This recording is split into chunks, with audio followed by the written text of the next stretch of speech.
ಕೆಲವರು ಕೇಳ್ತಾರೆ, ಈ ನಮಗೆ ದೈಹಿಕ ಮಾನಸಿಕ ಯಾತನೆ ಬರ್ತಾವಲ್ಲ, ಭಾಳ ದುಃಖ ಅನ್ನಿಸ್ತದೆ.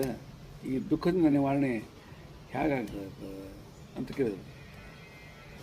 ನಾನು ಹೇಳಿದೆ, ದುಃಖ ನಿವಾರಣೆ ಆಗಲಿಕ್ಕೆ ಯಾಕೆ ಬರ್ತಾವೆ ಮೊದಲು ನೀವು ಯೋಚನೆ ಮಾಡಬೇಕು. ಈ ದುಃಖಗಳು ಯಾತನೆಗಳು ಯಾಕೆ ಬರ್ತಾವಪ್ಪ? ಯಾರು ಕೊಡ್ತಾರೆ ನಮಗೆ? ಯಾರು ವೈರಿಗಳದಾರೆ? ಯಾರು ನಮಗೆ ತೊಂದರೆ ಕೊಡ್ಬೇಕಂತ ಮಾಡ್ತಾರೆ? ಯಾಕೆ ದುಃಖ ಕೊಡ್ತಾನೆ? ದೇವರು ಇಲ್ಲಿ ದೇವರು ಯಾಕೆ ಕೊಡ್ತಾನೆ ಅಂತ ಮನುಷ್ಯನಿಗೆ ಆಪಾದನೆ ಮಾಡ್ತಾರೆ.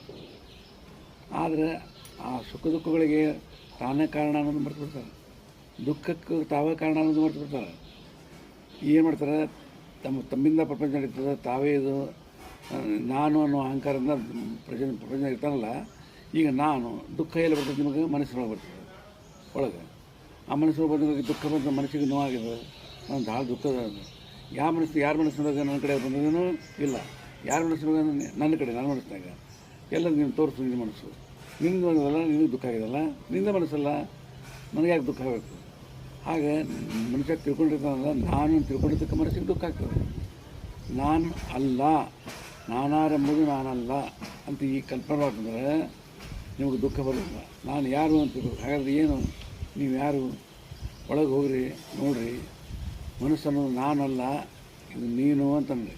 ಈ ಬ್ರಹ್ಮಾಂಡ ತುಂಬ ವ್ಯಾಪಿಸಿದ ಏನು ಮಹಾನ್ ಶಕ್ತಿ ಅದಲ್ಲ, ಅದೇ ಶಕ್ತಿನ ನಮಗೆ ಇದು ಮಾಡೋದು.